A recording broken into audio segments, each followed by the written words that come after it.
Hey guys, as you can see, I am back in Southern California, which means sadly I had to end my CDT hike. So basically the sequence of events is I was sick from September 20th to about September 28th. And when I say I was sick, I was basically bedridden or needed to be bedridden. I was in the Winter Park area and I spent the time between hotels and trying to stay at the trailhead, and it just kicked the ever-living crap out of me. After that much time had passed, I was actually afraid that I might not be able to continue, but then I managed to kind of recover enough that I could continue. I was weak. I could feel it in my lungs, especially towards the end of the day when I was climbing, but it was enough that I could continue. I was doing 18-mile days, which, in Colorado, that's reasonable considering the altitude and everything. And so I continued on. And things were going good. I was happy to be back out. I was happy to make progress. Everything was basically good until the evening of October 11th, where out of nowhere I started vomiting. I had really bad diarrhea, and that made it so I needed to go back into town the next morning to clean up. But also I found when I got up the next morning that I was really, really weak, to the point even walking downhill, I was having to rest every 30 minutes or so max. It took me hours to crawl down the hill to where I could get picked up and get a ride in. I spent a couple of days back with my parents, and then after having spent, 2 full days after, I figured I still wasn't feeling great, but I'd had noro before. That's what I guessed this was. And I figured, okay, well, I'll head back to the trail. I can expect to be a little queasy. Same thing happened when I did the Lone Star Trail. We were queasy for days afterwards, but, I could function, and I'd already been through everything else. And so I got a ride back out to the trailhead. Somebody was really nice to get me back out there. I did a couple of hours where I was okay. I was climbing a hill, struggling a little, and then by the time I got back up onto the ridge, I realized that I had basically made a mistake. I was really weak. I ended up only doing about 6 miles that day. I pulled over at a water source because that section also had limited water, so I had to make longer miles, which I couldn't do at the time. And I figured, okay, we'll see how I am in the morning. And unfortunately, in the morning, I wasn't much better. I crawled through the day. I made it about 10, 11 miles, struggled to make that, but I had to make it to get to water. And it was just miserable. I'm normally, even on the good days and the bad days, I'm enjoying myself to a greater or lesser extent. You've got rough times on any trail, but again, generally I enjoy it. And I wasn't enjoying a single minute of it. I ended up making it to the end of the day, and again, just hoping, okay, I'll go to bed and hopefully I'll be better in the morning. Woke up the following morning and I could tell that I still just didn't have any strength. I mean, even things like holding the camera out with my arm, that was a struggle. Pushing myself up in my sleeping bag, that was a struggle. I could just tell something was seriously wrong, and making 6 to 10 miles a day wasn't going to get me through the remainder of Colorado. There's flies out here. So I started looking at options. I could have gone into Gunnison, gotten a hitch in there, but since I didn't know how quickly it was going to pass, and my parents were still about 2 hours and change away, we made the decision for them to come get me so I could stay at their house. That way, if it lasted more than a day or two, I wouldn't be under the gun for needing to get out of a hotel for cost reasons, because I was really tired of that after Winter Park. Feeling like I couldn't get going, but kind of in a panic due to the amount of cost it is to stay in a hotel or around town. So they came and got me, and on October 17th, I was back in Canyon City at their house. I was basically feeling so bad that I would come out, have coffee, talk with my parents for a little while, and go back out and either lay down or just be passed out in bed. So I was trying to take it really easy. I was trying to eat. I was trying to drink, because after the noro thing, my intestines didn't get back to normal for the better part of a week, and I was having trouble getting water and food and anything down.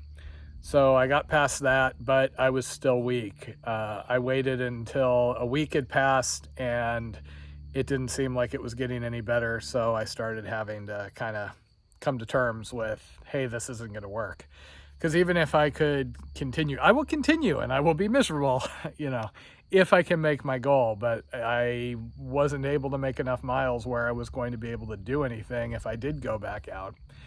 And again, I just wasn't enjoying it. Even during the worst parts of the ECT or you know, the Condor Trail, I enjoyed the goal and I enjoyed being out there.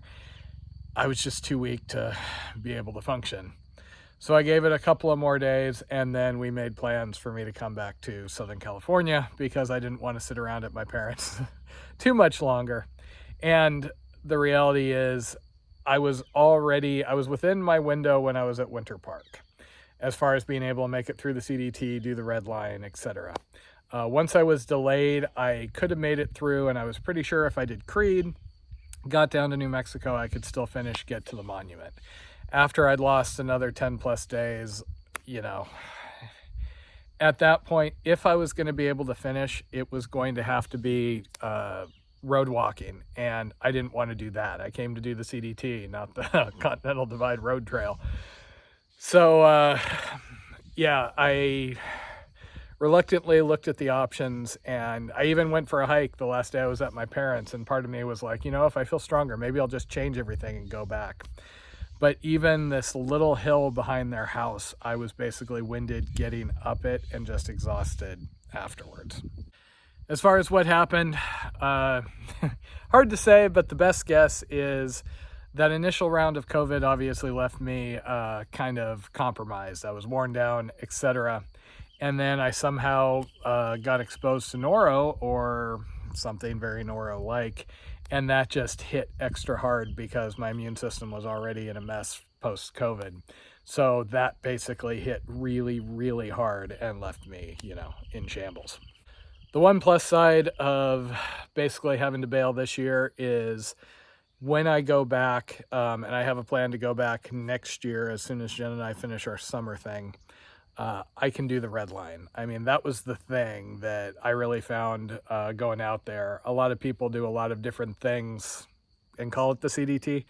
I wanted to do the red line. There were a lot of different sections, not just the San Juans, but also some down in New Mexico. Instead of doing Gila River, I wanted to do Black Hills, stuff like that. So going back, I'll be able to do that at least. So next year, Jen and I are planning a paddle of the Mississippi from the headwaters down to the ocean. That will be during her summer, which will be June, July, August, and we have to finish that up by around August 20th for her to be able to get back and start her job, school year, etc. So after that, I'll take care of the boat, because we're probably going to have to buy a canoe, sell a canoe. It's a whole thing if you're doing long distance paddles. But the idea is after that, I will return to my parents in Colorado, grab my hiking gear, get all geared up, and then they're going to drive me back to Grand Lake. Now, I finished south of Salida by about 4 or 5 days. I was around mile 1900, so why would I return to Grand Lake, which is 1600? Basically, that's where I started having to compromise on the route. I'm also worried that if I head back out, I'm not going to be in the best hiking shape and trying to just hit the steep parts. Like if I just went to Grays, where I went through the Silverthorn Alt, climbing up Grays with a full pack and everything, that might be difficult. So I figure Grand Lake will give me a little bit of a warm up, and also I can, starting from Grand Lake, do that Rocky Mountain loop and redline it the entire way. You know, go over Grays, go through the San Juans, etc., and hopefully finish sometime in November next year. So I am struggling a little bit with being back. Not only is it not feeling well, and all the things that that kind of brings with it, but also, you know, coming back when I wasn't successful in my through hike. I was happy with what happened this year other than having to stop early. But, you know, the previous 2 years when I came back, I'd finished the PCT, I'd finished the ECT, and I was able to make all my goals. So I am struggling a little bit with that. Also, normally when I come back, I jump back into scuba diving, things like that. Obviously, since I haven't been feeling well, I'm having to kind of ease back into things. I'm figuring there's still going to be a couple of weeks of recovery. So at least for the moment, I'm just kind of bumming around the campground and catching up with people and things that seem to pile up when I'm, you know, out of town. And then in November, Taters and I are planning to do a paddle. It's going to be about 3 days, and it's out in Lake Mead, and we're going to go up to some hot springs. It's a really cool trip we've done before. Wanted to go back and make videos, and we've just wanted to do it again, and the timing hasn't worked out. So we'll be doing that together. And then in late December, actually I think it's the 20th, we're going to fly to Florida, and we have a canoe rented, and we're basically going to do a warm-up paddle to get us ready for the Mississippi, and we're going to do the Swanee River. I hiked along the Swanee when I was on the Florida Trail. Jen's never been to that part of Florida, so we're going to go put in and do probably about a 280-mile paddle. I think it kind of depends on the water levels. If the water levels are high enough where you get to start at Foster and basically do the entire length of the Swanee, come out at the ocean. If the water is low like it is now, we may have to start at White Springs instead, which will be kind of a bummer because I want to do as much as possible, but you know, if it's not one thing, it's the other. When I was there before, it was all in flood conditions, so of course now it's going to be drought conditions, right? So that'll be Christmas, New Year's, then we'll be back in Orange County. We teach a wilderness class through Sierra Club that will run January through March, so I have to be in town for that. And basically the day that ends, I am going to take off for Colorado, drop off my Jeep, fly to Phoenix. Jen's going to drive out that Saturday and meet me, and then I am going to kick off 2-ish months on the Arizona Trail. I've been wanting to do it for a couple of years. It's just been a matter of the timing working, and it's enough where I can get it done between the wilderness class and when we start the Mississippi. Jen will be there to see me off. She will also join me for a week for her spring break. We're just trying to figure out the rides there, and then the remainder will be just me. Sorry guys, I know you like her when she's in the videos, but you know. And then that'll finish up with enough fudge room if things slow down, if I get sick, God knows what else at this point, right? We'll still be able to go and finish that and get to the Mississippi headwaters. So yeah, that's the general plan. As you can see, we don't actually have much time where we're not doing things. The wilderness class will at least keep me around town, but other than that, it's going to be running from one thing to the other. So I'm both excited for that, and it's already bugging me, you know, sitting around here. I'm currently in the van. You can see our solar panel is out. I've been trying to get things charged up and working again. While it can be exhausting to be on trail, it is so much simpler to be on trail, especially with our existence. You know, coming back here, it's not like, hey, we have an apartment, we have a house, so I can just lie around the house. While we're here, we have to move every couple of days. We have to figure out where we're going to stay on weekends because the campgrounds fill up, all of that. And there's just a lot of little annoyances. Like this campground, for example. A year or so ago, the water went dry in the well. They have not got it turned back on, so there are no showers or anything here. So we had to find a local gym to be able to shower, and you know, it's just stuff like that. Jen has both been really, really happy to see me and is also really, really busy at the moment. Basically, since we had planned for me to not be back till the end of November, she had taken on some commitments at work that have her working rather late. So 2 nights a week, she won't be back here until 9 p.m. or so, which is kind of a bummer. Other nights, it's fairly late also, so it's not ideal, but is what it is. We got out here to this campground off Ortega Highway yesterday and had a nice night. She was able to cook. We were able to, you know, cuddle up in our van and watch the new season of Lower Decks, which we'd been saving to watch together because we love that show. So that part's nice. Obviously, it's really nice to be together again. We had an Airbnb weekend on the way back. But I am kind of dreading the off-trail kind of malaise that always sets in once I finish. The good news is we kind of talked things over when I came back, and both of us are still fully committed to kind of the lifestyle we've been living and continuing it for a number of years. We may try and find a better living situation than this, but we want to find something that allows us to keep doing these really cool trips. Not only do we have next year planned out with, you know, the AZT, the paddle, and then the remainder of the CDT, we have multiple years of other stuff we really want to do while we still have our health and we have the capability. The following year, I'm kind of leaning towards doing the American Discovery Trail.